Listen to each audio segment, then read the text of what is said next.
सदाशिवसमारम्भां शङ्कराचार्यमध्यमाम् अस्मदाचार्यपर्यन्तां वन्दे गुरुपरम्पराम्। ॐ पूर्णमदः पूर्णमिदं पूर्णात् पूर्णमुदच्यते पूर्णस्य पूर्णमादाय पूर्णमेवावशिष्यते। ॐ शान्ति शान्ति शान्तिः।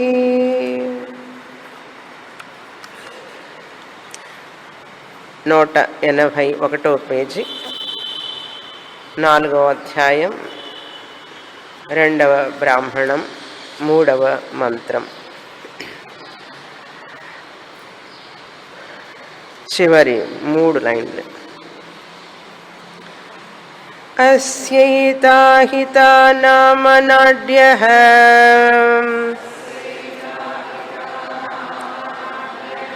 అంతర్హృదయే ప్రతిష్ఠితా భవంతి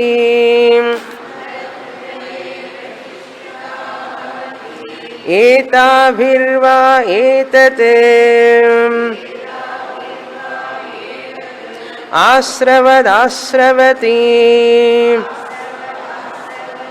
తస్మాదేష ప్రవివిక్తాహారతరః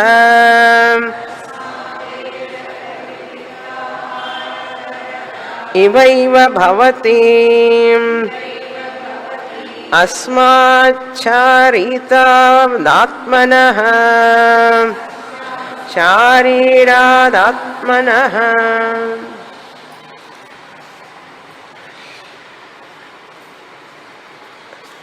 జనక మహారాజు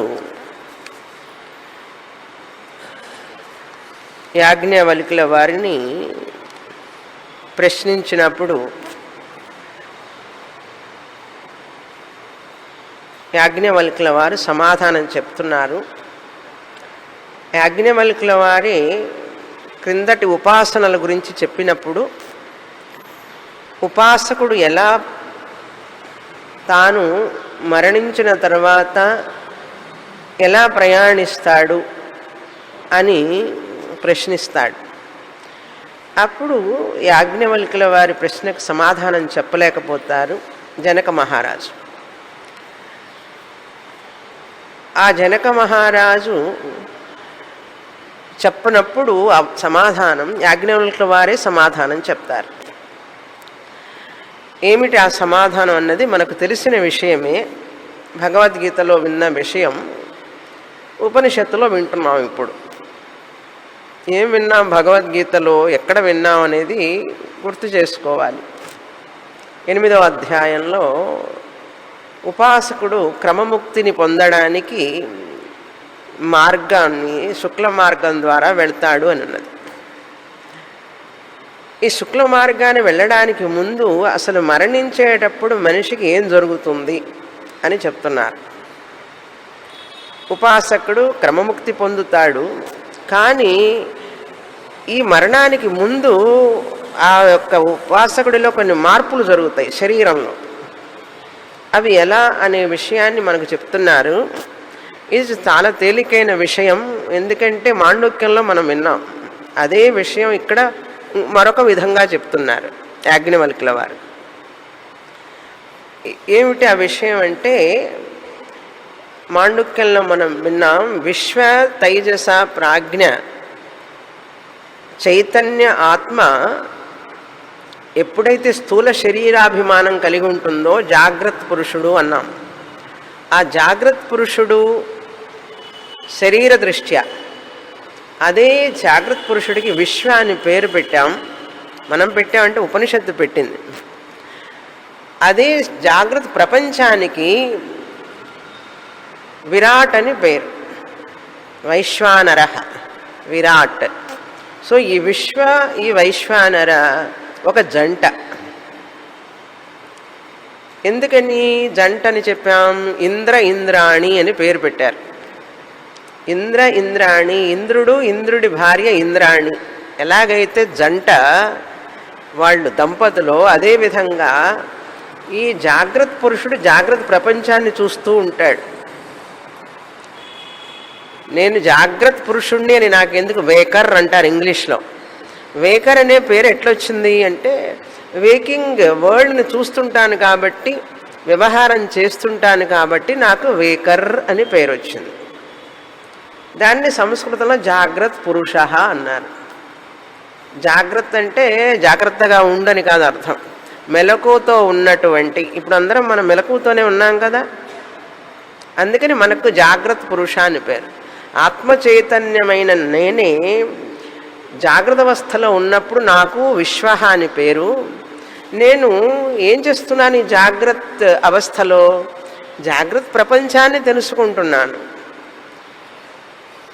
కనుక ఈ జాగ్రత్త ప్రపంచాన్ని తెలుసుకోవడం వలన ఈ నేను జాగ్రత్త పురుషుణ్ణి, జాగ్రత్త ప్రపంచం ఒక జంట లాంటి వాళ్ళం. ఇంద్రాణివత్ పేరేం పెట్టారు? విశ్వ విరాట్, ఒక జంట. వీళ్ళు ఎక్కడుంటారట? ఇంద్రాణి విరాట్ అంటే కుడి కన్నులో ఒకళ్ళు, ఎడమ కన్నులో ఒకళ్ళు ఉంటారు. దక్షిణ అక్షణి అని చెప్పన్నారు, వామ అక్షణి. అలా ఉండే కదా చూస్తున్నాం ప్రపంచం అంతా. కనుక విశ్వ విరాట్ ఒక జంట. తర్వాత ఈ విశ్వ విరాటే కాకుండా తర్వాత వీళ్ళకు ఇంకొక అవస్థ ఉన్నది. ఇంద్రాణి దంపతులు జంట లాంటి విశ్వ విరాట్ రెండో అవస్థ ఏంటంటే స్వప్న అవస్థ, రెండవ పాదం. స్వప్నావస్థలో అదే చైతన్యం సూక్ష్మ శరీరాభిమాని తైజస అన్నాం. ఆ ఇంద్రాణి కలలోకి జారుకుపోయినప్పుడు ఇద్దరు ఆ స్వప్నంలో తైజస హిరణ్య గర్భ అన్నాం. ఈ తైజస హిరణ్య గర్భ ఏమిటి? ఇప్పుడు జంట ఎక్కడ నిద్రపోవడానికి ఉపక్రమించినప్పుడు కల వచ్చింది. ఆ కల అవస్థ, స్వప్న అవస్థలో ఉన్నటువంటి తైజస హిరణ్య గర్భ ఒక జంట. ఏమిటి? ఈ తైజస్సుడు అనేటటువంటి స్వప్న పురుషుడు స్వప్న ప్రపంచాన్ని చూస్తున్నాడు. హిరణ్య గర్భనే స్వప్న ప్రపంచాన్ని చూస్తున్నాడు, అనుభవిస్తున్నాడు అని అర్థం. తర్వాత ఏం చెప్తుంది ఉపనిషత్తు? అదే తర్వాత నెక్స్ట్ మంత్రంలో ప్రాజ్ఞ ఈశ్వర దంపతులు అదే ఇంద్రాణి మూడో అవస్థకి వెళతారు. మూడో అవస్థకి వెళ్ళినప్పుడు వీళ్ళకి వేరే పేరు పెట్టాం. ఇంద్రాణికి ఏమిటా పేరు? ప్రాజ్ఞ అంతర్యామి. ప్రాజ్ఞ అంతర్యామి సుషుప్తి పురుష. సుషుప్తి పురుషుడైనప్పుడు ఏమవుతుంది? కారణ శరీరం కారణ ప్రపంచాన్ని అనుభవిస్తూ ఉంటుంది. కారణ శరీరం కారణ ప్రపంచంలో లీనమవుతుంది. అక్కడ అనుభవించడానికి ఏముండదు, ఏమి తెలియదనే అనుభవం ఉంటుంది అక్కడ. కనుక ఒక్క చైతన్యం ఎన్ని పాత్రలను పోషిస్తున్నదో తెలుసా? ఒక్క చైతన్య ఆత్మ, తురీయ ఆత్మ జాగ్రత్త పురుషుడిగా జాగ్రత్త ప్రపంచాన్ని అనుభవిస్తూ ఉన్నది, స్వప్న పురుషుడిగా తైజసుడిగా స్వప్న ప్రపంచాన్ని అనే హిరణ్య గర్భుణ్ణి అనుభవిస్తున్నది. అదేవిధంగా సుషుప్తి పురుషుడిగా ప్రాజ్ఞుడిగా అంతర్యామిని అనుభవిస్తూ ఉంటాడంటే ప్రాజ్ఞుడు అంతర్యామిలోకి వెళ్ళిపోతాడు, అంతర్యామిలో కలుస్తాడు. అక్కడ కలిసినప్పుడు వీళ్ళకి ఆహారం ఏమిటి, వాళ్ళు ఉండే స్థానం ఏమిటి? ఇంద్రాణి అంటే ఈ పేరు అనమాట. విశ్వ విరాట్, తైజస హిరణ్య గర్భ, ప్రాజ్ఞ, అంతర్యామి. వీళ్ళు ఉండే చోటు ఏమిటి అంటే హృదయం అని చెప్తున్నారు యాజ్ఞవల్కుల వారు. హృదయంలో ఉంటారు, మనస్సు అని అర్థం. స్వప్నంలోకి వెళ్ళినప్పుడు హృదయంలో ఉంటారు. జాగ్రత్తలో ఉన్నప్పుడు మనకి ఇక్కడ కొన్ని విషయాలు చెప్తున్నారు. వాళ్ళకి ఆహారం ఏమిటి, వాళ్ళకి వస్త్రం ఏమిటి, వాళ్ళు ఉండడానికి చోటు ఏమిటి, అన్నీ ఒక కల్పన. ఇదంతా కూడా ఒక కల్పన అన్నమాట, ఊహించాలి మనం. అట్లా మనం అన్ని మనమ్మ సంగతే చెప్తున్నారు ఇక్కడ. మనం నిద్రలోకి జారిపోతాం, కల వస్తుంది. మెలకువలో మనకేం జరుగుతున్నదో చెప్తున్నది ఉపనిషత్తు, మన గురించి చెప్తున్నది. కనుక నిర్గుణ బ్రహ్మము జాగ్రత్త స్వప్న సుషుప్తి సగుణ చైతన్యం అవుతున్నది. నిర్గుణ చైతన్యం ఈ జాగ్రత్తలో ఏమైంది? సగుణ చైతన్యం అయినది. అదే స్వప్నంలో స్వప్నం సగుణ చైతన్యం. కారణ శరీరంలో ఉన్నప్పుడు నిద్రలో సగుణ చైతన్యం. ఒరిజినల్గా చైతన్యం నిర్గుణం, ఇప్పుడు సగుణంగా మారింది. శబ్దాలు వింటున్నది, చూస్తున్నది, తెలుసుకుంటున్నది. ఈ కళ్ళ ద్వారా ముక్కుల ద్వారా కలగనేటప్పుడు కల చూస్తున్నది, అన్నీ తెలుసుకుంటున్నది. నిర్గుణ చైతన్యం. కనుక నిర్గుణ చైతన్యమే శరీరత్రయం, నిర్గుణ చైతన్యమే ప్రపంచత్రయం. కనుక మనకు తెలిసేది ఏమిటి? ప్రపంచత్రయం శరీరత్రయం అనేది సగుణ చైతన్యం. నిర్గుణ చైతన్యమే సగుణ చైతన్యంగా మారింది. ఈ నిర్గుణ చైతన్యం ఎవరు? నేనే, నా నిజస్వరూపం.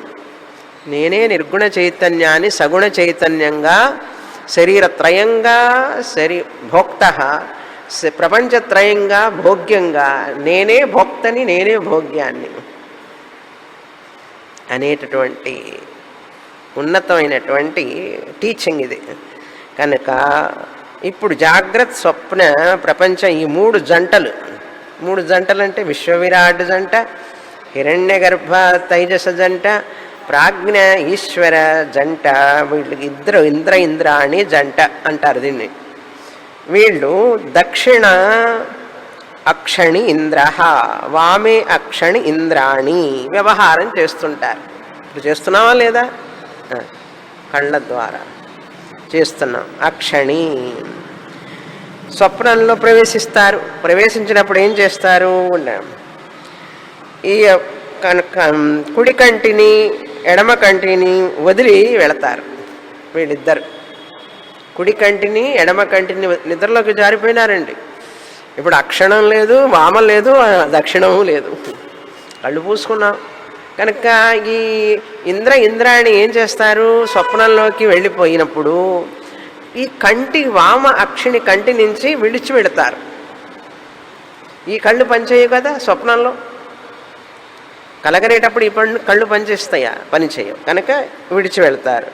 కనుక తయోహో అని అన్నారు ఇక్కడ మంత్రంలో. మొదటి రెండో లైన్ చూడండి. అథైవ యహ రేతదన్నం తయోహో ఏషః సంస్థావః. రెండో లైన్ నుంచి మొదటి లైన్ చివర్లు తయోహో అని ఉన్నది చూడండి. తయోహ అంటే ఇంద్రాణ్యోహో, వాళ్ళిద్దరి యొక్క సంస్థావః. ఎక్కడ స్థానం అంటే అంతర్హృదయ, మనస్సే వారి యొక్క స్థానం. అదే ఆకాశం. మనస్సు లోపల చోటు ఉన్నది ఆకాశం, ఆ చోటే స్థానం. అథైవ యోరేతద్ అన్నం యహ ఏషాంతర్హృదయే లోహిత పిండ. వారికి ఆహారం ఏమిటి అంటే లోహిత పిండ అంటే ఎర్రని రంగు అనమాట. అక్కడ ఎర్రని రంగు అంటే లోహితం అంటే ఎరుపు. ఆహారం మనం తిన్న ఆహారం అక్కడ లోపల సూక్ష్మ ఆహారం అవుతున్నదట. ఆహారం మూడు రకాలు: స్థూలం, సూక్ష్మం, సూక్ష్మతరం. ఈ శరీరం జగత్ ఈ రెండు కూడా అవసరం. ఈ తురీయ ఆత్మకి ఈ శరీరము జగత్ రెండు అవసరం. ఇది లేకపోతే ఏముంది? బల్బు ఫ్యాన్ లేకపోతే ఏంటి? ఎలక్ట్రిసిటీకి ఉన్నా ఒకటే లేకపోయినా ఒకటే. మైకు ఉన్నా ఒకటే లేకపోయినా ఒకటే. పని చేయకపోతే ఏముంది? చూసారా? కరెక్ట్గా ప్రాక్టికల్ ఎగ్జాంపుల్. అది పనిచేస్తేనే దానికి ఒక ఉనికికి విలువ. చెప్పాను కదా, నాకు ప్రాక్టికల్గా ఎగ్జాంపుల్ ఇస్తుంటాడు భగవంతుడు చెప్పేటప్పుడన్నా. ఆ మాట చెప్తున్నాను, వెంటనే పని చేయకుండా పోయింది. అది ఏం ప్రయోజనం ఉండి కూడా. అలాగే నిర్గుణ చైతన్యమైన నేను ఈ శరీరము ప్రపంచము లేకపోతే జాగ్రత్త పురుషుడిగా జాగ్రత్త ప్రపంచాన్ని అనుభవించలేను. స్వప్న పురుషుడిగా స్వప్న ప్రపంచాన్ని అనుభవించలేను, కారణ శరీరంలో ఉండి ఆ నిద్ర ఆనందాన్ని అనుభవించలేను. కనుక ఇప్పుడు ఈ శరీరం కావాలా వద్దా? అందుకని జాగ్రత్తగా ఉపయోగించుకో అంటారు. దాన్ని ఇష్టం వచ్చినట్టుగా వాడుకోవాకు, జాగ్రత్తగా మంచి అలవాట్లతో దాన్ని రక్షిస్తూ కాపాడుతూ ఉండు. ఈ జ్ఞానం పొందే వరకు, పోయినప్పుడు పోతుంది అది, ఎట్లాగో మనం ఉండమన్నా ఉండదు, దాని టైం వచ్చినప్పుడు అది పోతుంది. కనుక ఉన్నప్పుడు దాన్ని ఈ జ్ఞానం పొందడానికి ఉపయోగించుకోవాలి. నేను చైతన్యాన్ని, ఈ విషయాన్ని తెలుసుకోవడానికి నాకు ఇది ఉపాధి, ఈ ప్రపంచం ఉపాధి అని తెలుసుకున్నప్పుడు ఎంత వండర్ఫుల్గా ఉంటుంది లైఫ్. కానీ తెలుసుకుంటున్నారా జనం? తెలుసుకోవడం లేదు కదా. పాపం మనలాగా ఉంటారు అందరూ అదృష్టవంతులు. మనం ఈ ఉపాధి విలువని తెలుసుకుంటున్నాం. ఈ ఉపాధి కావాలి, ఆ ఉపాధి కావాలి, జగత్తు కావాలి, ఇది కావాలి. ఇది తెలుసుకోవడం కోసమేనండి ఈ శరీరం, ఈ జగత్తు కూడా. నీకు ఇచ్చింది శరీరము జగత్తు ఎందుకు ఇచ్చాడు భగవంతుడు తెలుసా? ఈ విషయాన్ని, ఆత్మకి ఈ రెండు ఉపాధులు లేకపోతే, ఈ శరీరత్రయ ఉపాధి ప్రపంచత్రయ ఉపాధి లేకపోతే ఎలక్ట్రిసిటీకి బల్బు ఫ్యాను లేనట్లే. ఎగ్జాంపుల్ బాగుందా? ఇది మనసులో జ్ఞాపకం ఉంచుకుంటే జాగ్రత్తగా ఉంటాం, ప్రపంచంతో ఈ శరీరంతాన్ని ఉపయోగించుకుంటాం. లేకపోతే వేస్ట్ అయిపోతుంది. వేస్ట్ అయిపోవడం జాగ్రత్త అంటే ఏమిటి? తెలుసుకున్నవాడు ఆనందంగా ఉంటాడు. కృష్ణ పరమాత్మ చెప్పబోతున్నాడు భగవద్గీతలో ఇవాళ. తెలుసుకోనివాడు దుఃఖపడతాడు. అంతే తేడా, కొంచెమేనండి తేడా. ఏమిటంటే ఆ కొంచెం తేడా అంటే, జ్ఞాని వివేకవంతుడు ఆనందంగా ఉంటాడు తెలుసుకున్నవాడు. ఈ ఉపాధి, రెండు ఉపాధుల గురించి, నేను నిర్గుణ చైతన్యాన్ని తెలుసుకోనివాడు అజ్ఞాని కష్టపడతాడు. అది తేడా, చిన్న తేడా. చిన్న తేడానా పెద్ద తేడా, అందులోనే కదా ఉంది జీవితం అంతా. అందుకనే జ్ఞాని ఎప్పుడు ప్రశాంతంగా ఉంటాడు, ఆనందంగా ఉంటాడు. సర్వం బ్రహ్మమయం, అంతా నిర్గుణం బ్రహ్మమే. నేనే జగత్తుగా, నేనే అన్ని శరీరాలుగా ఆనందిస్తున్నాను అంటాడు. అది లేకపోతే ఏమవుతుంది? కొట్టుకుంటారు, తిట్టుకుంటారు, అరుచుకుంటుంటారు. వాళ్ళు వేరు, నేను వేరు, ఇది వాళ్ళు అని చెప్పి భేదభావనతో కష్టపడుతుంటారు మనుషులు. ఎంత నష్టమో తెలుసా? కేనోపనిషత్ చెప్పింది అందుకే, మహతి వినష్టి అన్నాడు. ఒరే వరే మహా నష్టం రా నువ్వు తెలుసుకోకపోతే అని చెప్పి కేనోపనిషత్తు చెప్పింది. మహతి వినష్టి అంట. అది తెలుసుకున్న వాడికి తెలుస్తుంది దాని యొక్క మహా నష్టం ఏమిటనేది. తెలియని వాడికి ఏం తెలుస్తుంది? అందుకనే గురువు, దైవం, మాత, పిత అందరూ కూడా మనకు సహకరిస్తారు దీనికోసం అని చెప్పి. ఆ భక్తి శ్రద్ధలతో ఉన్న వాళ్ళకి ఇవి లభిస్తాయి, లేని వాళ్ళకి లభించవు అని చెప్పి, ఇప్పుడు ఈ స్వప్నంలో వారి ఆహారం ఏమిటి, ఏ విధంగా అంటే సూక్ష్మంగా ఉంటుంది. స్థూల ఆహారం శరీరానికి, జాగ్రత్త పురుషుడికి విశ్వం. స్థూలమైన ఆహారం మనం తింటుంటాం కదా, తినంగానే స్థూలంగా ఈ స్థూల శరీరం పెరగడానికి ఉపయోగపడుతుంది. ఆహారం మూడు విధాలు చెప్తున్నారన్నమాట ఇక్కడ. ఏమిటదంటే, ఏషా శృతి సంచరణి, ఏషా లోహిత పిండం. ఆహారం అంటే ఇక్కడ హృదయంలో ఆహార పదార్థాలు, పోషక పదార్థాలు అంటుంటారు చూసారా, మూడు రకాలు ఆహారం. ఛాందోగ్యోపనిషత్తులో చూసాం 6వ అధ్యాయంలో. స్థూల అంశ, మధ్యమ అంశ, సూక్ష్మతర అంశ. స్థూల అంశ, మధ్యమ అంశ, సూక్ష్మ అంశ. ఏమవుతుందిట ఇవి? నాలుక రుచి తెలిసే వరకు స్థూల అంశ అండి. ఆహారం యొక్క స్థూల అంశం ఎక్కడ వరకు? ఈ చిన్న నాలుకను చూసారా, అక్కడ మనకు రుచి తెలిసే వరకే స్థూల అంశ. నోట్లోకి వెళ్ళిపోయింది, జారిపోయిన తర్వాత ఇంకేమైనా తెలుస్తుందా? రుచి పుల్లగా ఉంది, కారంగా ఉంది ఏమైనా తెలుస్తుందా? ఇక్కడ గొంతులోకి పోయిన తర్వాత తెలియదు. దాన్ని మధ్యమ అంశ అంటారు. అన్నం అసితం త్రేధా విధీయతే అని చదివాం ఛాందోగ్యంలో. తస్య యత్ స్తవిష్ఠో ధాత్, ఛాందోగ్య మంత్రాయం చెప్తున్నాను. తస్య యత్ స్తవిష్టో ధాతు తత్మలం భవతి తత్పురీషం భవతి. స్థూలమైనటువంటి పదార్థం ఆహారం తిన్న తర్వాత అది మలంగా బయటికి వస్తుంది. మధ్యమ భాగమైన ఆహారం స్థూల శరీరానికి శక్తినిచ్చి ఆ పోషకాలన్నీ ఇస్తుందన్నమాట. స్థూల శరీరానికి ఇచ్చిన తర్వాత ఈ కార్బోహైడ్రేట్ న్యూట్రిషన్స్ అని చెప్తుంటారు కదా, అవన్నీ ఇస్తుంది. కనుక సూక్ష్మ ఆహారం సూక్ష్మ శరీరానికి అన్నం, సూక్ష్మ ఆహారం సూక్ష్మ శరీరానికి అన్నం, స్థూల ఆహారం స్థూల శరీరానికి అన్నం. కనుక ఇలా శక్తిని ఇచ్చినప్పుడు అవే న్యూట్రిషన్ అంటే సూక్ష్మ ఆహారం. న్యూట్రిషన్ కంటికి కనపడుతుందా? కార్బోహైడ్రేట్ కంటికి కనపడతాయా? మనం తినే పదార్థాల్లో carbohydrates, nutritions, B vitamin, C vitamin, E vitamin అన్నీ కనపడతాయా అండి? కనపడవు. అన్నీ ఉన్నాయి అంటున్నారు, మనం తింటున్నాం అంతే. అవి కంటికి కనపడవు. కనుక అవన్నీ కూడా మధ్యమ సూక్ష్మ ఆహారం సూక్ష్మ శరీరానికి అన్నమని, ఇవన్నీ కూడా ఈ సూక్ష్మ శరీరానికి సహాయపడుతూ ఉంటాయి అని చెప్పారు. అలా చెప్పిన తర్వాత లోహిత పిండం అన్నది సూక్ష్మతరమైనటువంటిది. చాలా లోహిత పిండం అంటే సూక్ష్మతరమైనటువంటి ఆహార అంశ. పృథివీ తేజో అప్ అన్నమయ గూంహి సౌమ్య మనః. అన్నం వల్లనే కదా ఈ శరీరం తయారైంది అని చెప్పి తైత్రీయ ఉపనిషత్తులో చూసాం.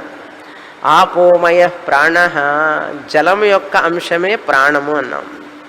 తేజోమయి వాక్, అగ్ని అంశమే వాక్కుగా వస్తున్నది.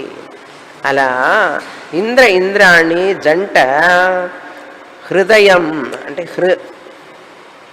అంతర్హృదయే అని ఉన్నది. ఆ హృదయే అనే సప్తమి విభక్తిని హృదయంగా మార్చుకోవాలి మనం.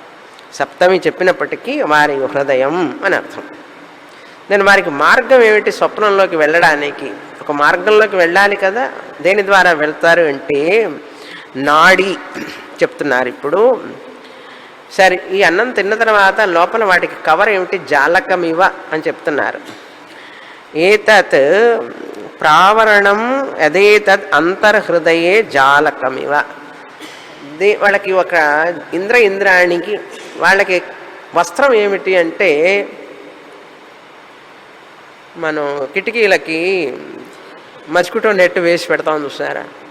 మస్కిటో నెట్ వేసినటువంటి కిటికీలు లాంటిది వీళ్ళకి ఆహారం అనేటువంటిది అట్లా ఉపయోగపడుతుందట. ఊరికే అలా ఇమాజినేషన్ లోపల జరుగుతున్నదండి. పేర్లు పెట్టింది ఉపనిషత్తు, మనకు తెలియదు కదా ఏం జరుగుతుందో, అందుకని తెలుసుకుంటున్నాం. అంతర్హృదయే జాలకం. జాలకం అంటే ఆ కిటికీకి ఉన్నటువంటి కర్టెన్ లాంటిది, నెట్. అది ప్రావరణం అంటే కిటికీ అనమాట. దానికి ఒక కవర్ లాంటిది అని అర్థం. తెర లాంటిది, తెర ఉన్న కిటికీ లాంటిది అని. మనస్సు అనే గదిలో ఉన్నప్పుడు కిటికీలు ఉండాలి కదండి, ఆ కిటికీలకి తెర ఉండాలి. అవన్నీ చెప్తున్నది ఉపనిషత్. జాలకమేవ అథైవ ఏషా శృతి సంచరణి. ఇప్పుడు వీళ్ళిద్దరూ ఇంద్రాణి విశ్వ విరాట్లు స్వప్నంలోకి వెళ్ళాలి. వెళ్ళేటప్పుడు వాళ్ళకి మార్గం ఏమిటి అంటే ఏషా హృదయ ఊర్ధ్వా నాడి ఉచ్చరతి. ఒక నాడి గుండా వెళ్తారనమాట స్వప్నంలోకి. అప్పుడే కదా జాగ్రత్త ప్రపంచాన్ని మర్చిపోతాం. పడుకుంటాం మనం హాయిగా, తెలియకుండా నిద్రలోకి పోతాం. నిద్రలోకి పోగానే ఎక్కడికి పోయినాడు ఈ చూసేవాడు, ఈ వినేవాడు? వాసన తెలియడం లేదు, శబ్దం తెలియడం లేదు, రూపాలు తెలియడం లేదు. ఎక్కడికి పోయినావురంటే నాడి గుండా లోపలికి వెళుతున్నట్ట. సూక్ష్మ నాడి. నాడ్యా అంతర్హృదయే ప్రతిష్ఠిత భవంతి.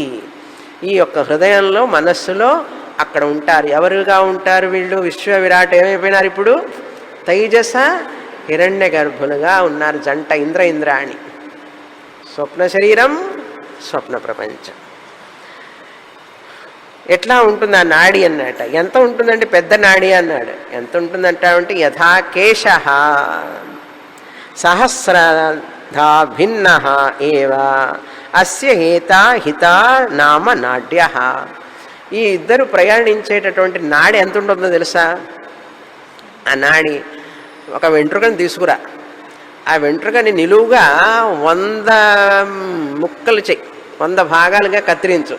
ఏమండి, ఒక వెంట్రుకని అడ్డంగా కత్తిరిస్తాం, అలా కాదుట, నిలువుగా కత్తిరించాలిట. 1000 సహస్రధ 1000గా కట్ చేసి అందులో ఒకటి పీస్ బయటికి. ఎంత ఉంటుంది దాని సైజు? అంత ఉంటుందట ఈ నాడి. ఈ నాడిలోకి ఎవరు వెళ్ళారు? తైజస విరాట్. అంటే ఎవరు?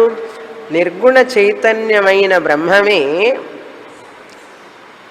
తైజస హిరణ్య గర్భ సూక్ష్మ శరీర సూక్ష్మ ప్రపంచ అభిమాని సగుణంగా అయి స్వప్నంలోకి వెళ్ళిపోయినాడు. ఎలా వెళ్ళాడు? నాడి గుండా వెళ్ళాడు. ఆ నాడికి ఏమిటి పేరు అంటే హిత నామ నాడ్య. హిత అనే నాడి. ఆ నాడి గుండా వెళ్తే అంతర్హృదయే ప్రతిష్ఠిత భవంతి. హృదయంలో ఉంటారండి. ఎంతసేపు వస్తుందండి కళ? ఏమన్నా టైం చూస్తామా మనం? కళ ఎంతసేపు వస్తుందండి? ఎలా తెలుస్తుంది మనకు? అని చెప్తారు రీడింగ్ చేసేవాళ్ళు, కళ కొన్ని సెకండ్స్ట వచ్చేది, కానీ మనం చాలాసేపు చూసినట్లు అనిపిస్తుంది. ఆ టైం జోన్ వేరు, ఈ టైం జోన్ వేరు. అరగంట వచ్చిందా, 30 గంట వచ్చిందా కాదు, అదేనో ఫ్రాక్షన్ ఆఫ్ సెకండ్స్ వస్తుందట. అది ఎంత సమయం మాకు తెలియదు, దానికి ఏదో చెప్తారు ఆ లెక్క. ప్రతిష్ఠిత భవంతి ఏతాభిర్వా ఏతదాశ్రవదాశ్రవతి. ఈ విధంగా ఈ జంట అక్కడ ఉంటారు స్వప్నంలో అని అన్నారు. స్వప్న ప్రపంచాన్ని అనుభవిస్తూ ఉంటారు. ఆ మనస్సు అక్కడేమవుతుందంటే ఆ మనస్సు చిదాభాస అనమాట. 2 కలిసి ఉంటాయి. చిదాభాస ఉంటేనే కదా, వీళ్ళు అది మర్చిపోకూడదు. నిర్గుణ చైతన్యం స్ట్రైట్గా పోడాయన, ఆయన అంతటా ఉన్నాడు. నిర్గుణ చైతన్యం చిదాభాసుడిగా మారి జీవుడిగా, ఆ జీవుడు స్వప్న శరీరంలో స్వప్న శరీరంగా స్వప్న ప్రపంచంలోకి వెళ్ళిపోతాడు. డ్రీమ్ వరల్డ్ని చూస్తాడండి. డ్రీమర్ డ్రీమ్ వరల్డ్ని చూస్తాడు. నిర్గుణ బ్రహ్మం నేరుగా చూడదు. నిర్గుణ చైతన్యమే చిదాభాసగా మనస్సులో ప్రతిబింబించి జీవుడిగా అన్నీ అనుభవిస్తూ ఉంటాడు. ఎట్లాగైతే అద్దంలో మీ ముఖం చూసుకుంటే అద్దం ద్వారా ముఖం చూస్తున్నారు, అద్దం తీసినప్పుడు ఆ ముఖము పోతుంది. అది నిద్రలో, అదికి వస్తాం తర్వాత. అద్దం తీసేస్తాం, ప్రతిబింబ ముఖం కూడా పోతుంది. అంటే చిదాభాస కూడా వెళ్ళిపోతుంది నిద్రలోకి. మీరు మాత్రం నిద్రపోకండి. ఇప్పుడు తర్వాత 4వ మంత్రంలో అది చెప్పబోతున్నారు. ఈ తైజస హిరణ్య గర్భులు కలగనేవాళ్ళు ఇప్పుడు ఇద్దరు, ఇంద్రాణి. ఎంతసేపు ఉంటుంది ఆ కళ? మళ్ళీ గాఢ నిద్రలోకి వెళ్ళిపోవాలి కదా. రాత్రి అంతా కళ వచ్చిందంటే వాడికి పిచ్చెక్కుతుంది. అందుకని గాఢ నిద్రలోకి వెళితేనే మనిషికి ఆరోగ్యం. అలా నిద్రలోకి వెళ్ళే ముందు ఈ కళ, ఈ స్థితి అన్నమాట. ఆ సూక్ష్మ నాడిలో హిత అనే నాడిలో ఈ కళకంటూ ఉంటాడు. పెద్ద ఎలిఫెంట్ని చూస్తాడు, అందులో పెద్ద ఏనుగును చూస్తాడు, పెద్ద పర్వతాలను చూస్తాడు. ఎందులో? ఆ సూక్ష్మ నాడిలో ఉన్నటువంటి సగుణ జీవాత్మ చిదాభాస. ఈ చిదాభాసం ఎవరి యొక్క ఆభాసం? ఎవరి ప్రతిబింబం అది? చిత్ ప్రతిబింబం. ఆ చిత్ ఎవరు? నేనే. ఆ చిత్తుని నేను అద్దంలో ముఖం చూసుకుంటూ, ఆ ముఖం ఎవరిది అద్దంలో అంటే ఏం చెప్తారు? నాదే. అవునా? చెప్పిన తర్వాత నువ్వు సత్యమా ముఖం సత్యమా అంటే ఏమిటి అట్లాంటి పిచ్చి ప్రశ్నలు వేస్తావు? నాకు తెలియదా ఆ మాత్రం అంటామా లేదా? ఆ ముఖం సత్యం కాదు, నేనే సత్యం అంటాం. అదే ఈ విధంగా ఇక్కడ అనాలి. ఏమనాలి? ఆ జీవుడు, ఆ చిదాభాసుడు అనుభవిస్తున్నవాడు ఉన్నాడు కదా, వాడు నా ప్రతిరూపం, నా ప్రతిబింబం. జాగ్రత్తలో ఉన్నప్పుడు అవి అనుభవించాడు, ఇప్పుడు ఇవి అనుభవిస్తున్నాడు కలలో. కాసేపు ఉంటే నిద్రలోకి పోతాడు, అది అనుభవించడు. కానీ నేను చిత్తుని, అద్దం వస్తుంది పోతుందండి, ముఖం బింబముఖం ఉంటుంది ఎప్పుడు. ప్రతిబింబ ముఖాలు వస్తుంటాయి, పోతుంటాయి.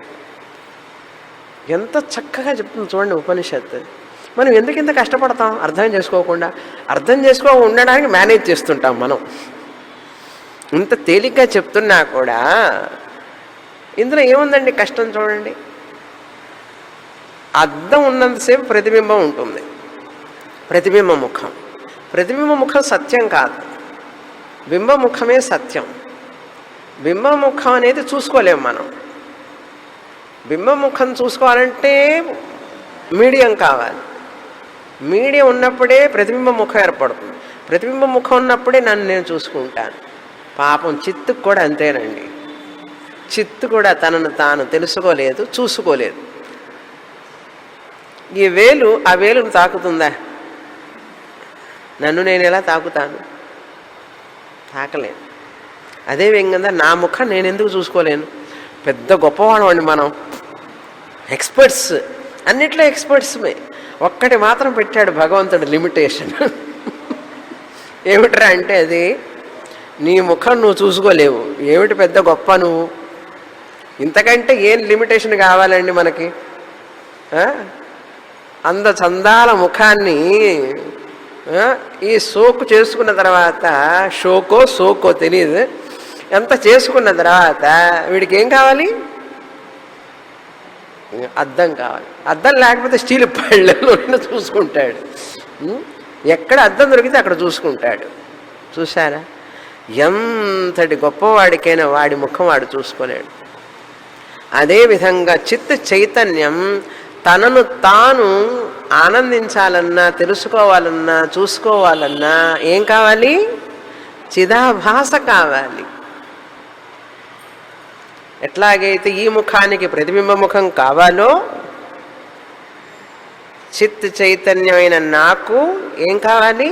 చిదాభాస కావాలి. చిదాభాస ఏర్పడటానికి ఏం కావాలి? మనస్సు అనే అద్దం కావాలి. అద్దం లాంటి మనస్సు వస్తేనే బింబముఖం లాంటి చిత్తునైన నేను నన్ను నేను చూసుకోవడానికి చిదాభాసంగా ప్రతిబింబిస్తేనే నన్ను నేను తెలుసుకుంటాను. ఇప్పుడంతా చిదాభాసంగానే ఉండి తెలుసుకుంటున్నాను. అర్థమైందా? ఇదంతా చెప్పడానికి ఉపనిషత్తు ఎంత కష్టపడుతుందో పాపం మన కోసం. ఎంత కష్టపడుతుందో అంటే, ఒక తల్లి బిడ్డను ప్రసవించడానికి ఎన్ని నెలలు మోస్తుంది, అది ప్రసవించిన తర్వాత ప్రసవించడానికి ముందు ఎంత కష్టపడుతుంది. కానీ వీడికి, పుట్టిన వాడికి ఆ విలువే తెలియదు. అమ్మంటే గౌరవం లేదు, విలువ లేదు. తల్లి నన్ను ఇంతకాలం పోషించి ఎంత కష్టపడి నాకు జన్మనిచ్చిందని కొంచెం అయినా వానికి ఉండాలి కదా, ఉంటున్నదా? అదేవిధంగా శాస్త్రమాత మనకు అర్థం కావడం కోసం ఎన్ని విధాలుగా, ఎన్ని రకాలుగా మనకు అర్థమయ్యేటట్టు చెప్తున్నది చూడండి. చిదాభాసగా ఏర్పడి మనస్సు చిదాభాస రెండు కలిసి లోపల కలని కంటూ ఉన్నాయి అని చెప్తుంది. మనస్సు చిదాభాస కలిస్తేనండి జీవుడు. ఇప్పుడు జీవుడు అనేవాడు సత్యమా? కాదు. చూసారా? జీవుడు అనేవాడు ప్రతిబింబ ముఖం లాంటివాడు. జీవుడిని ప్రతిబింబ ముఖం చూస్తున్నాము అంటేనే ఏమిటి అక్కడ మనకు నిరూపణ? ప్రతిబింబ ముఖం చూస్తున్నాం అంటేనే ఒక నిరూపణ అయిపోయింది అక్కడ ఒక విషయం. Very good, 100 marks. బింబముఖం గ్యారంటీగా ఉన్నది అని అర్థం. అదేవిధంగా మనస్సు చిదాభాస కలిసి జాగ్రత్తను అనుభవిస్తున్నాయి అంటే చిత్తు ఉంటేనే. మనస్సులో ఆ చిదాభాసుడు స్వప్నాన్ని అనుభవిస్తున్నాడంటే చిత్తు ఉంటేనే. అదేవిధంగా నిద్ర తర్వాత చెప్తాం, ఇంతవరకు చాలు ఇప్పుడు. కనుక ఆ చిత్తు ఎట్లా ఉంటుందండి అని అడిగాడు అనుకోండి, ఏం చెప్పాలి?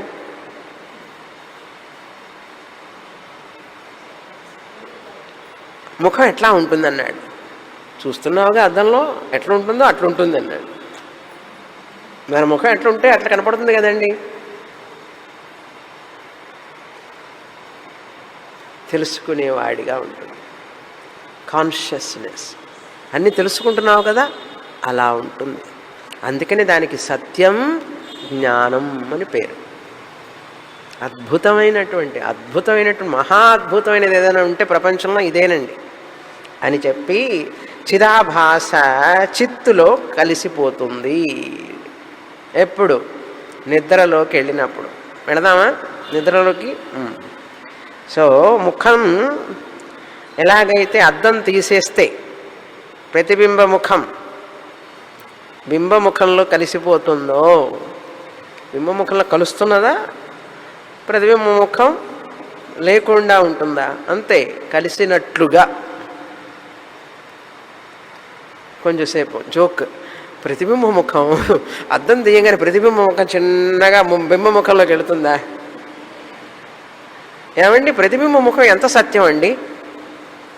80%, 70% కనపడుతుందే కానీ అది సత్యం కాదు. చిదాభాస కూడా అంతే. చిదాభాస నిద్రలోకి వెళ్ళినప్పుడు చిత్తులో కలిసిపోతుంది. అంటే చిన్నగా నది సముద్రంలో కలిసినట్లు కలుస్తుందా? ప్రతిబింబ ముఖం మన ముఖంలో కలవడానికి బయటకు వచ్చి చిన్నగా నడుచుకుంటూ వచ్చి వస్తుందండి. అయ్యో అద్దం వెళ్ళిపోతుంది, నా ముఖం రా అని పట్టుకోండి. అది ఒక తమిళంలో చెప్పాలంటే తోట్రం అంటారు. అది కంటికి కనపడుతుందే కానీ నిజం కాదు. ఎంత విచిత్రం! అద్దం ఎవరు కనిపెట్టాడో కానీ, అద్దాన్ని ఎవరు కనిపెట్టాడో కానీ అద్దమే లేదనుకోండి ప్రపంచంలో. ఊహించండి, అద్దమే లేదనుకోండి, ఒక ట్రాన్స్పరెంట్ ఒక వస్తువు మనకు కనపడేదే లేదనుకోండి, అప్పుడు నా మొహం ఎక్కడ చూసుకోవాలి? కనుక ఈ శరీరం, మనస్సు అనేది వండర్ఫుల్. అండర్స్టాండ్? అద్దం ఎంత వండర్ఫుల్లో మన ముఖం చూసుకోవడానికి. రోజు చూసుకుంటామని కానీ ఎప్పుడన్నా అద్దం విలువ తెలుసుకున్నామా? మనం ఒక్కరోజున ఆలోచించామా? డ్రెస్సింగ్ టేబుల్ అంటాడు. ఇంత డ్రెస్సింగ్ టేబుల్ కూడా అసలు దాని వండర్ ఎంత వండర్ అంటే వండర్ అన్నాడు. అట్లాగే ఇది వండర్ కదండి, ఈ మనస్సు వండర్ కదా, ఆశ్చర్యం కదా. ఇవన్నీ ఆలోచించకుండా మనిషి ఏమిటేమిటో చదువుతాడు, ఏమిటేమిటో ఆలోచిస్తాడు. ఇది వండర్. ఎందుకంటే ఈ యొక్క సత్తు చిత్తుని ప్రతిఫలింపజేసి నా రూపమని నాకు తెలియజేయడానికి ఇది. ఆ అద్దం ఎలా తెలియజేస్తున్నదో ముఖాన్ని ఇది తెలియజేస్తున్నది. ఇదండి విషయం. మంత్రాలు చదువుకుంటూ పోతే ఏమీ రాదు మనకు జ్ఞానం. ఆ ఒక్క విషయంలో విషయాన్ని పట్టుకోవాలి, ఆకలింపు చేసుకొని దాని మీద మననం చేయాలి, నిధిధ్యాసనం చేయాలి. అప్పుడు వంట పడుతుంది. కానీ మంత్రాలన్నీ ఎన్ని చదివినా ఒక ఇన్ఫర్మేషన్ లాగా ఉండిపోతాయి. లేకపోతే నేను ఎందుకు ఇంతసేపు దీని మీద డెవలప్ చేస్తున్నానంటే విషయాన్ని ఇప్పుడే మీరు ఆ విషయాన్ని గ్రాస్ప్ చేయాలి. లేకపోతే మీరు ఇంటికి వెళితే ఇంక అంతే, చెప్పులు వేసుకుంటే అక్కడ వెళ్ళిపోతారు. అందుకనే మీకు ఇక్కడే మనసులోకి డ్రిల్ చేస్తున్నాను అన్నమాట. అర్థమైందా? కనుక ఈ యొక్క అద్దంలో ముఖం, ప్రతిబింబ ముఖం అద్దం పోగానే ఎలా పోతుందో, నిద్రలోకి పోగానే మనస్సు పనిచేయడం మానేస్తుంది. ఎప్పుడైతే మనస్సు ఉండదో చిదాభాస ఉండదు. అప్పుడు ఎవరు ఉంటారు? చిత్తు మాత్రమే ఉంటుంది అంటున్నారు. అది కనుక ఆలోచనలన్నీ కూడా ఆగిపోతాయి గాఢ నిద్రలో. అది చదువుతాం ఇప్పుడు. ప్రవివిక్తాహార తరహ. ప్రవివిక్తాహార తరహ అంటే ఆ యొక్క సూక్ష్మతరమైనటువంటి ఆహారం ద్వారా ఆ సూక్ష్మ శరీరం, స్వప్న పురుషుడు, స్వప్న హిరణ్య గర్భ, తైజస ఆహారంతో జీవిస్తుంటారు. నిద్రలో కల రావాలంటే వాళ్ళకి ఆహారం కావాలి కదా. ప్రవివిక్త ఆహార అన్నారు, సూక్ష్మతరమైనటువంటి ఆహారం. తస్మాత్ శారీరాత్మన కనుక ఈ శరీరం, సూక్ష్మ శరీరానికి ఆ పని చేయడానికి సూక్ష్మతరమైనటువంటి ఆహారం. అందుకని మనం తీసుకునే ఆహారం ఎంత అవసరమో చూసారా, దానిలో ఉన్నటువంటి సూక్ష్మతరమైనటువంటి అంశ ఆ సూక్ష్మ శరీరానికి వెళుతుంది, అక్కడ పనిచేస్తుంది. అందుకే ఆహారం లేకపోతే మరణిస్తాడు. చిదాభాసం ఉండదు, మనస్సు ఉండదు, శరీరము ఉండదు, ఏమీ ఉండవు. ఆహారం ఉన్నంతసేపే ఈ శరీరం, మనస్సు, చిదాభాస. మనస్సు లేకపోతే చిదాభాస ఉండదు. మనస్సు ఉండాలంటే స్థూల శరీరం కావాలి. ఈ రెండు పని చేయాలంటే అన్నీ ఇంటాక్ట్గా ఉండాలి. ఇవన్నీ ఆలోచించే శక్తి ఉండాలి. బుద్ధిలో కొంచెం బుద్ధి ఉండాలి, లేకపోతే బుద్ధు అవుతాం. చిన్నప్పుడు సినిమాలు వస్తున్నాయి, బుద్ధిమంతుడు బుద్ధిమంతుడు. ఎవడండి బుద్ధిమంతుడు? జ్ఞానం లేనివాడు బుద్ధిమంతుడు ఎట్లా అవుతాడు? కృష్ణుడి ప్రకారం బుద్ధిమాన్ అంటే వివేకవంతుడు, జ్ఞాని, నిజమైన బుద్ధిమంతుడు. మా అబ్బాయి చాలా బుద్ధిమంతుడండి అంటాడు. సిగరెట్ తాగడు, ఆల్కహాల్ తాగడు, బుద్ధిమంతుడు అన్నాడు. శాస్త్రం ఉంటుంది వీళ్ళంతా బుద్ధులు, బుద్ధూస్ అన్నారు. అవన్నీ జ్ఞానాలు ఇవన్నీ శాస్త్రానికి లెక్కకే రావు. జ్ఞానం ఉంటేనే బుద్ధిమాన్. తర్వాత మంత్రం చదువుతాం. ఇప్పుడు నిద్రలోకి వెళతాం. జాగ్రత్తలో ఉండి నిద్ర గురించి చదువుతాం. తస్య ప్రాచీదిక్ ప్రాంచ ప్రాణాః దక్షిణాదిగ్దక్షిణే ప్రాణః ప్రతీచీదిక్ ప్రత్యంచ ప్రాణాః ఉదీచీదిక్ ఉదంచ ప్రాణాః దిక్ ఉదంచ ప్రాణాః ఊర్ధ్వాదిక్ ఊర్ధ్వా ప్రాణాః అవాచీదిక్ వాంఛ ప్రాణాః సర్వాదిశః సర్వే ప్రాణాః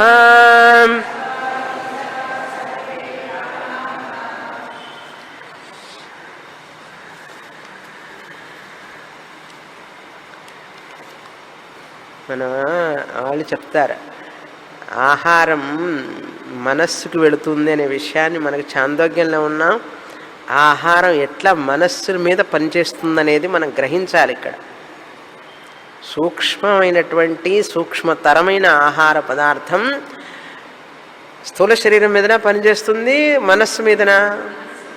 మనస్సు మీద ద ఇంపాక్ట్. అందుకని వెల్లుల్లిపాయలు తినమని రికమెండ్ చేస్తారు. ఇప్పుడు అవన్నీ కూడా సూక్ష్మంగా మారి మనస్సు మీద పనిచేస్తాయి. రాజసిక తామసిక ఆహారం అది. వ్యాధి వచ్చిన వాళ్ళకి వ్యాధికి తగ్గడం కోసం ఎప్పుడైనా ఔషధంలాగా దాన్ని రికమెండ్ చేస్తే ఔషధంలాగా స్వీకరించాలి తప్పనిసరి అయితే ఆ వెల్లుల్లి.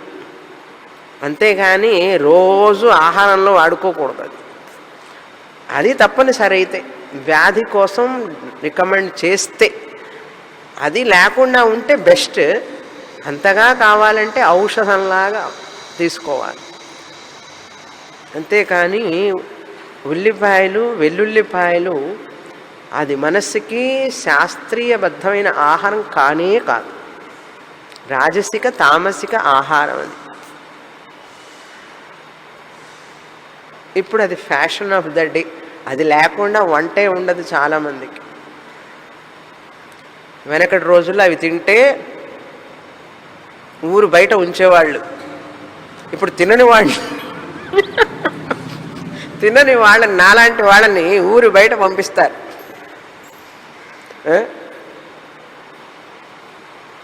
అందుకని ఉల్లిపాయల గురించి వస్తాయండి పేపర్లో న్యూస్. మరి దేని గురించి? ఉల్లిపాయలు, టమాటాలు, మిగతా కూరలు ఏంటంటే తెలియదు. ఏమిట్రా అంటే ఉల్లిపాయలు టమాటాలేనండి ఎక్కువ తింటారు అందరూ. ఏముందో ఉల్లిపాయలు టమాటాలో నాకు తెలియదు. టమాటాలు లేకుండా వంట ఎట్లా చేస్తామండి? ఉల్లిపాయ లేకుండా వంట ఎట్లా చేస్తూ ఉంటారు? అందుకని కష్టపడుతుంటారు నాకు వంట చేసి పెట్టడానికి కొంతమంది స్టూడెంట్స్. పాపం కష్టపడి వంట చేస్తారు. బాగా చేసి పెడతారనుకోండి, పాప 20 సంవత్సరాల నుంచి పెడుతున్నారండి భిక్ష. వాళ్ళందరూ పెట్టి నాకు భిక్ష ఇవ్వబట్టి ఈ మాత్రం చెప్తున్నాను, లేకపోతే నాకెక్కడి నుంచి శక్తి వస్తుంది. కనుక ఆ వాసన పక్క ఇంట్లో కూడా రాకూడదంటారు. ఎస్పెషల్ అదంతా శూద్రులు తినే ఆహారమను, రాజసిక తామస గుణం వాళ్ళకి కృష్ణ పరమాత్మే చెప్తాడు. నెక్స్ట్ చాప్టర్లోకి వస్తాం, 17వ అధ్యాయం. ఎక్కడ వదిలిపెట్టాడు ఆయన మనల్ని. జాగ్రత్త అంటాడు. మనస్సు మీద పనిచేస్తుంది, అది విషయం. సరే, మధ్యమ అంశ ఆహారం స్థూలం శరీరానికి ఉపయోగపడుతుంది, కానీ సూక్ష్మతరమైనది స్థూల శరీరానికి కాదు, మనస్సుకి పనిచేస్తుంది అనేది గ్రహించాలి. ఎక్స్ట్రా పాయింట్ అది. కనుక ఇప్పుడేమిటి,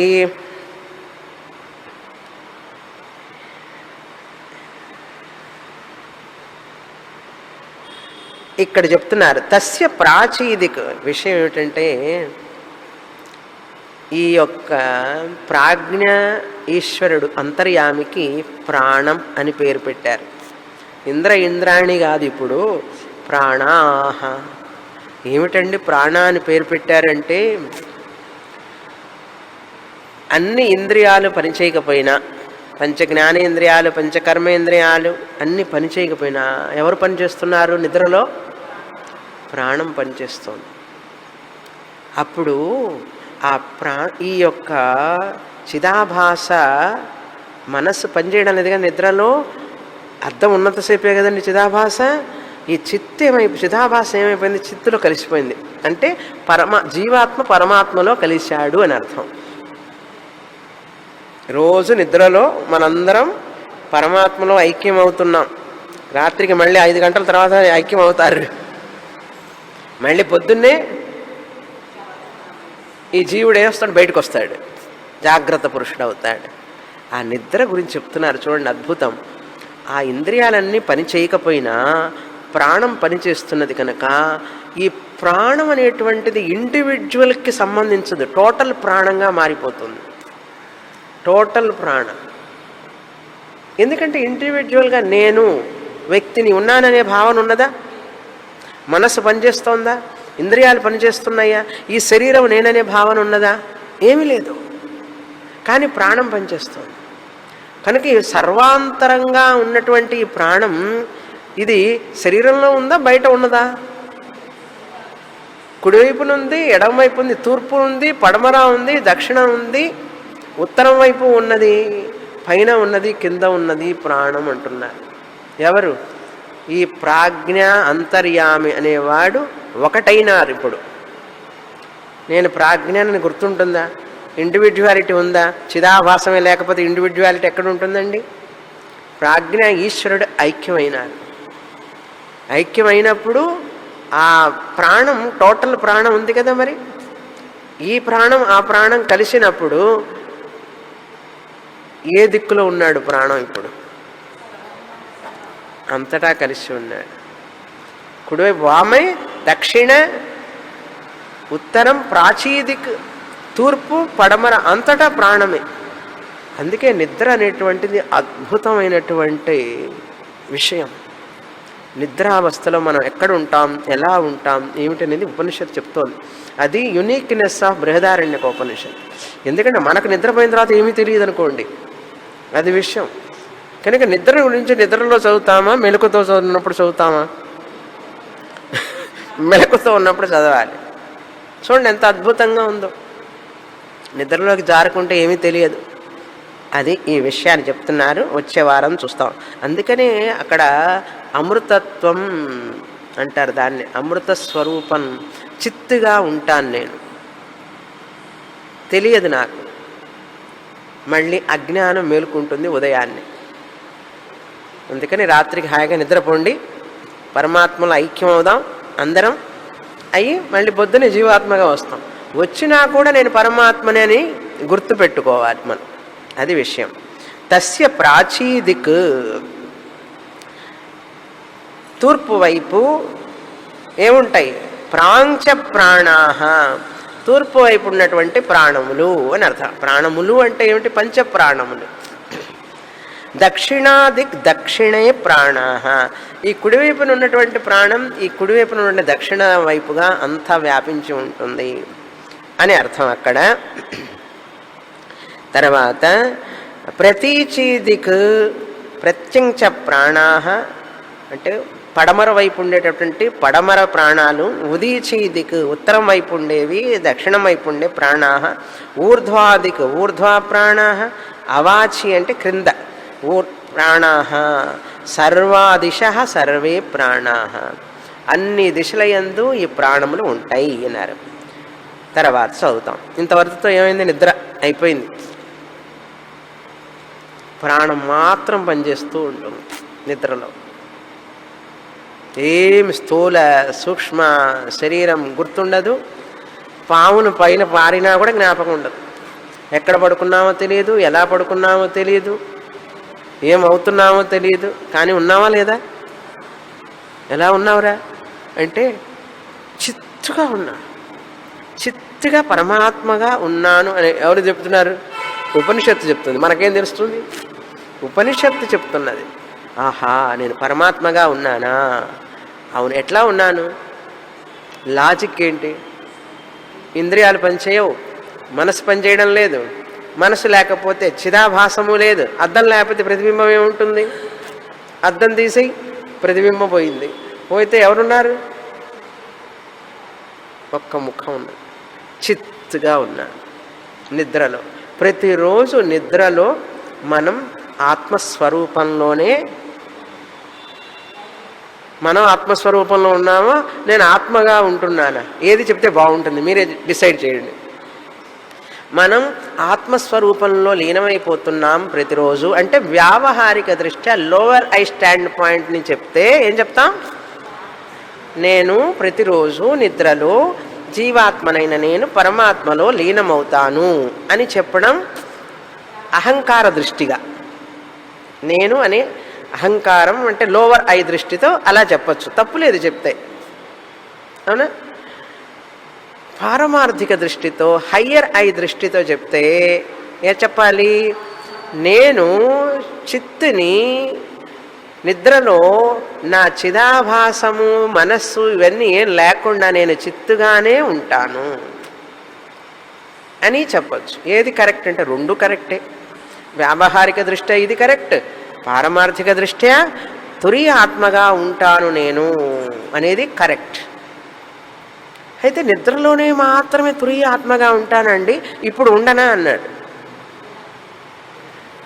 ఇప్పుడు అవియల్ మిక్స్డ్గా ఉన్నావు. ఇప్పుడు తురీయ ఆత్మే కానీ వేషం వేసుకొని ఉన్నావు. ఏం వేషం? శిష్య వేషం. గురువు గారు గురువు వేషం. ఈ వేషం ఉండడం వలన తెలియడంలా.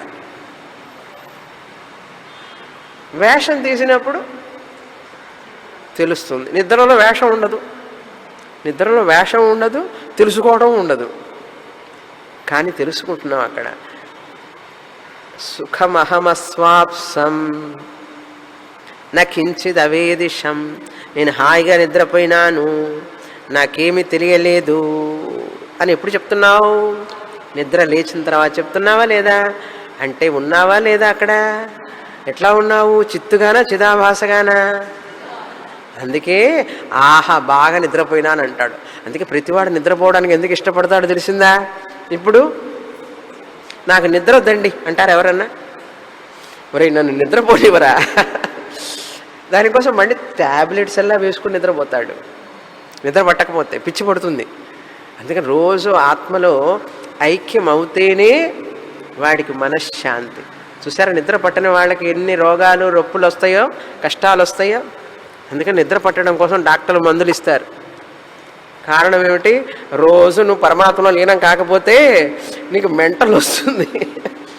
చిదాభాస ఎంతసేపు ప్రతిబింబ ముఖం చూసుకుంటూ ఉంటే చివరికి బోరు కొడుతుంది కదా. అందుకని కాసి పొదుగులు అద్దం చూసుకుంటూ కూర్చుంటామా? కూర్చోం కదా. చూసుకుంటూ కూర్చుంటే ఏమంటారు? పిచ్చివాడంటారు. అందుకని కాసేపు నిద్రలోకి పోవడంలో ఒక ఆనందం. అయితే ఏమిటండి ఇప్పుడంటే తర్వాత పోర్షన్ ముఖ్యం మనకు. ఇది చూసాం మనం చదివింది. స ఏష నేతి నేత్యాత్మా అగృహ్యో నహి గృహ్యతే అశీర్యో నహి శీర్యతే అసంగో నహి సజ్జతే అపితో అసితో న వ్యథతే న రిష్యతి. ఇప్పుడు నిద్రలోకి వెళ్ళిపోయిన తర్వాత నా స్థితి ఏమిటి, ఎలా ఉంటుంది ఆత్మనైన నేను చిత్ అంటే ఇక్కడ చెప్తున్నారు. ఇది ఎక్కడ చూసాం మనం అంటే 162వ పేజీలో 3వ అధ్యాయం 9వ బ్రాహ్మణం 26వ మంత్రం 162వ పేజీ అక్కడ చదివాం. అందుకని చెప్పక్కర్లేదు అని అర్థం. ఇక్కడ చూడండి మనకు చక్కగా వ్యాఖ్యానంలో రాశారు. ఏమని చివర్లో మొదటి పేరాలో చివర ఆత్మ అగ్రాహ్యమైనది. ఇప్పుడు ఆత్మ అగ్రాహ్యమైనది అంటే ఆత్మ ప్రశ్న ఏం పెట్టి రాసుకోవాలి మనం? నేను ఆత్మనైన నేను దేని చేత గ్రహింపబడను, గ్రహించడానికి వీలు కానిది. అశీర్యం నాశనము కానిది, నేను నాకు నాశనము లేదు, చిత్తుని ఎప్పుడు ఉంటాను. అసంగము అని అర్థం. అసంగం దేనితోనూ సంపర్కము లేనిది. న సజ్జతే బంధరహితమైనది, పీడింపబడనిది, హింసింపబడనిది. అటువంటి నా స్వరూపం వచ్చే వారం చూస్తాం. మిగతా పూర్ణమద పూర్ణమిదం పూర్ణాత్ పూర్ణముదచ్యతే పూర్ణస్య పూర్ణమాదాయ పూర్ణమేవావశిష్యతే. ఓం శాంతి శాంతి శాంతి. హరి ఓం. శ్రీ గురుభ్యో నమః. హరి ఓం.